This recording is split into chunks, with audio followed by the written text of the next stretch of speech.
Hello guys. But when she longed for the pig, she kicked a bone on the straw, and now we had a Spanish CD blaring at full volume. The whole time that was stirring all over the place. Eventually, Mom got the pig back inside and closed many windows. Dad managed to pull the van over the turn of the stereo. I was quiet in the car for a full minute while everyone caught their breath.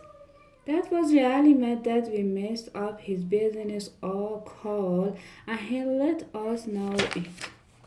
But he probably should have made sure his phone was off freeze because when he put it to his ear, he couldn't was still on the other end.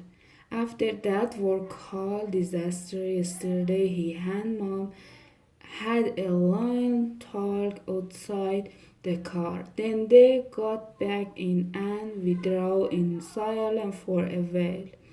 A half hour later, we pulled into the parking lot of a petting zoo. Mom opened the side door and took a cooler with the cow in out of the van. Mom went inside, and 5 minutes later, she came out with an empty color. Personally, I wasn't sad to see the cow go, but many was a different story. I'm not so sure Mom was doing the petting zoo any favor by then denying a cue that bathes kids. And speaking of which, my finger was really killing me. Dad said that the cow probably hadn't had any immunization and might even have rabies, which was not what I want to hear. I've seen enough horror movies to know that when a person gets bit by an animal, nothing good comes of it. The last thing I need is to turn into some kind of wimpy because that could really mess up my dating life. Mom took a look at my finger and I could tell she was a little worried. She said we should find a doctor to check it out, which didn't calm my nerves any.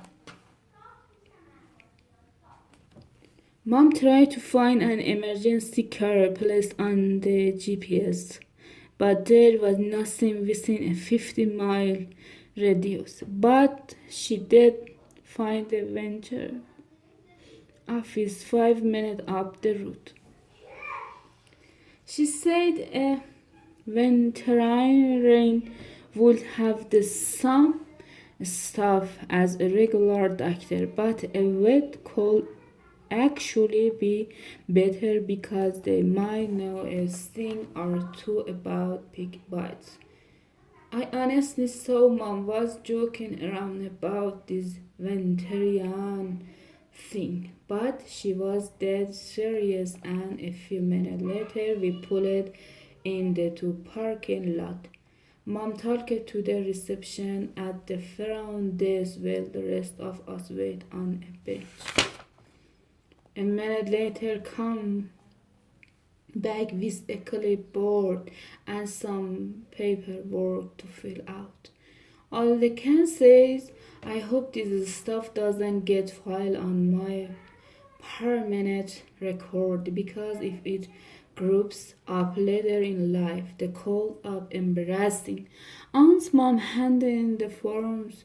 The reception told me I could sit with the other patient to wait for the doctor. You'd think I'd get some sort of priority because I'm human being.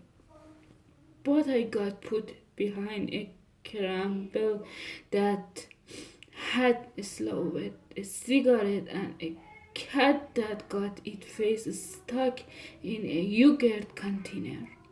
When we had our dog, Sweetie, Mom had to take him to the vet bunch of time for getting into stuff he wasn't supposed to eat. But the last time She told him she didn't really need to.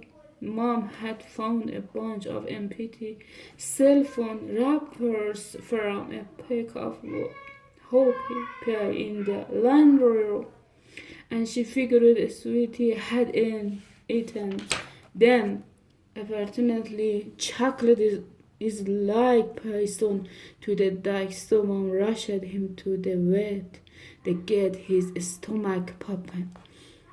When Mom brought Sweetie home from the vet, she told me he had gone into the hopes phase. I felt kinda bad because I was the one who ate them, not the dog. And from what I've heard, getting your stomach pumping is a real pleasant experience. I feel like my visitor to bed was payback for the hoppy pie inside, especially when the nurse weighed me on the same scale they use for dogs. The nurse took my temperature too and had me hold the thermometers under my tongue for 30 seconds. When I got back to the waiting area, Rodrigo told me that when they took an animal's temperature, they stick his temperatures somewhere else and they probably use this one for all their patients. I was worried Rodrigo might be right, but then I realized that information was coming from a guy who was eating gravel bottle. Twice while we were waiting at the vet, Manny bolted out of her own door and about time that grabbed him before he got too far. I think Manny was pretty mad about us leaving his bag at the petting zoo, and he was acting out. When I was many ago, I used to get mad at mom and dad and try to run away all the time. I remember once when we were in a changing room at the pool and mom was trying to make me wear a bathing suit I didn't like. I took off running, but I wasn't really thinking about where I was going. Rory used to run away a lot of too when he was in first grade. He'd take off every day at the same time, but had come back home when mom told him his favorite TV show was on. When many tried to run away a third time today, mom bought a retractable lash at the front desk to try and keep him under control. Mom also got a bandage from Rodri's foot so we could start going to restaurant as a family again. Finally, the veterinarian was ready to see me and the nurse led us into the exam room. My palm started getting sweaty because I always get a little nervous when it's time to see the doctor. I'm not a big fan of needles and mom knows it, so whenever I need to get a flu shot, something mom doesn't tell me it's coming. And by the time I figured out what's going on, it's too late. But there weren't any shot this time around, mom told the vet what had happened and she took a look at my finger.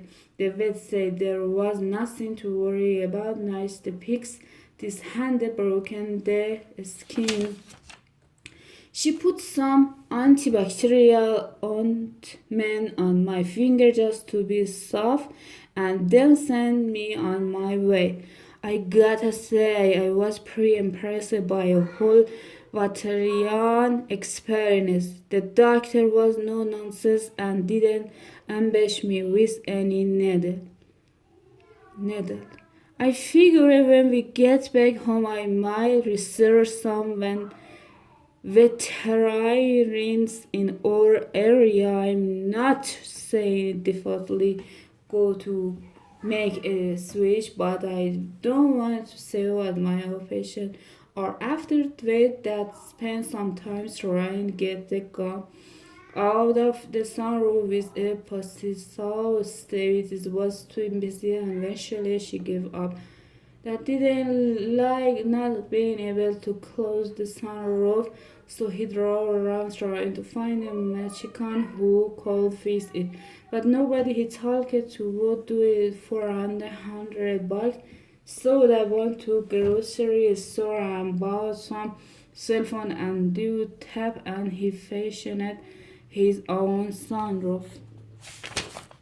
I think that was pretty proud of himself for saving money on repairs, especially when it started to rain and his homemade sunroof held up. But after a while, the cell phone started filling with water and bug.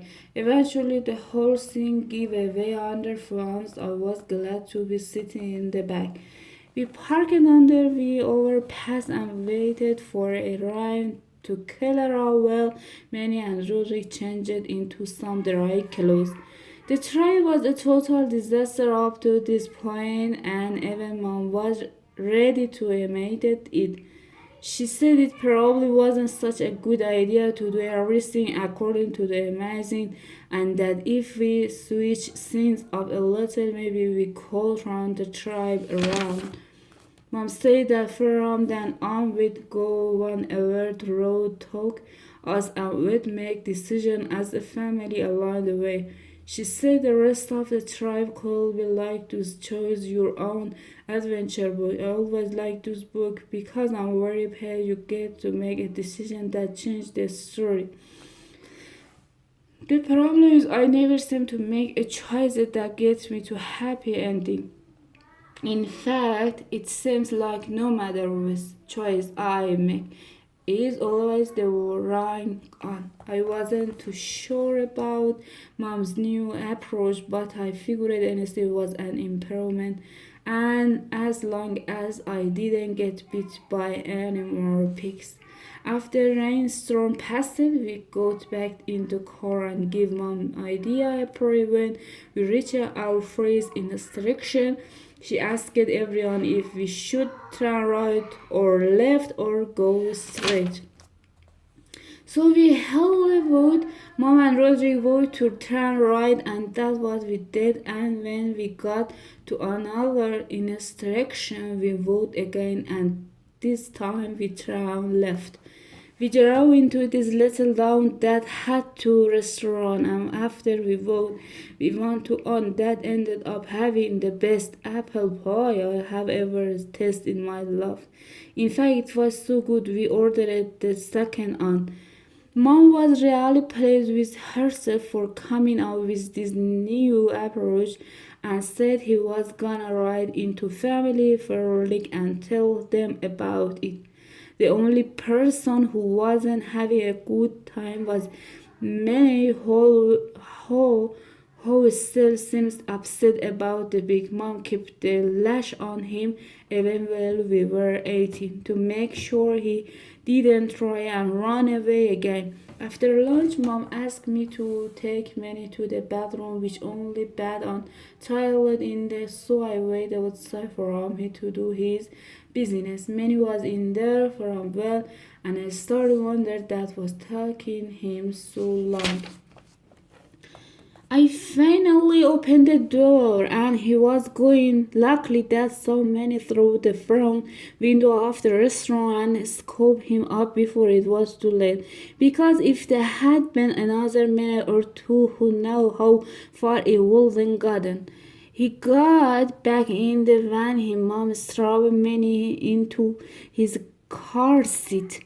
When we got to a stop light, everyone agreed that we should go left, and we waited for the light to change. When it turned green, that spit on the gas, but a car came out of the nowhere and totally ran to red light.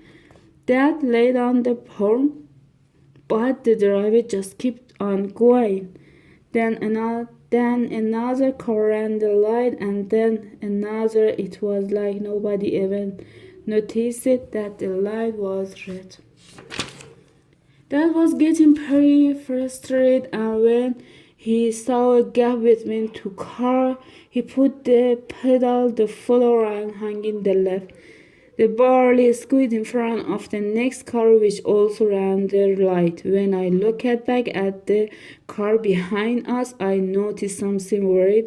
There was a little flag on either side of the hood. Mom noticed the flag too and she got really upset.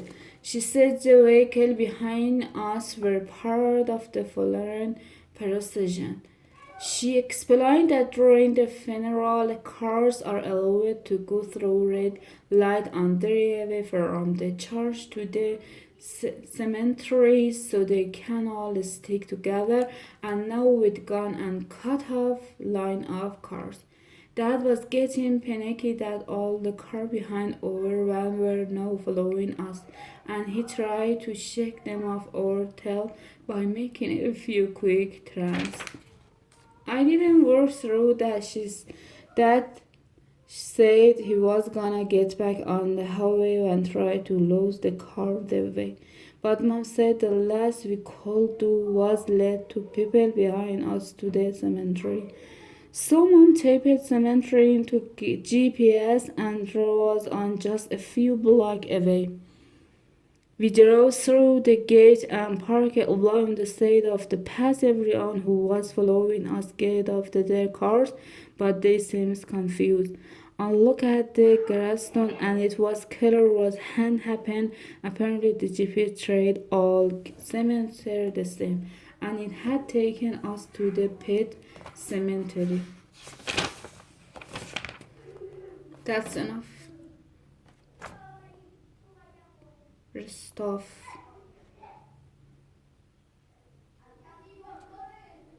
tomorrow.